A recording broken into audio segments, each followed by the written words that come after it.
చింతపండు పులిహోర. దీన్ని ఎంతో ప్రొఫెషనల్గా చాలామంది టేస్టీగా చేస్తారు. నేనైతే చాలా సింపుల్ ఇంగ్రీడియంట్స్తో ఈ విధంగా అయితే చేశాను. ఫస్ట్ చింతపండు ఒక నిమ్మకాయ సైజులో తీసుకొని నానబెట్టేసాను. ఇక నెక్స్ట్ పచ్చిమిరపకాయలు తీసేసుకొని వాటిని కట్ చేసుకున్నా. దాని తర్వాత ప్యాన్ పెట్టేసి అందులో కొన్ని పల్లీలు వేసి అవి వేగాక ఆయిల్ వేసి అందులోకి జీలకర్ర అలాగే కరివేపాకు మిరపకాయలు వేస్తే ఇంకా టేస్టీగా ఉంటుంది. తర్వాత పచ్చిమిరపకాయలు పసుపు వేసి బాగా కలుపుకోవాలి. నెక్స్ట్ అయితే ఉప్పు కూడా టేస్ట్కి సరిపడినంత యాడ్ చేసుకొని ఉడికించుకోవాలి. ఈ ఉడికేలోపు ఆ చింతపండు రసాన్ని అయితే తీయాలి.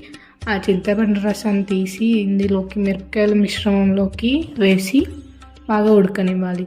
ఇక ఉడికిన ఈ మిశ్రమంలోకి వైట్ రైస్ యాడ్ చేసి బాగా కలుపుకోవాలి.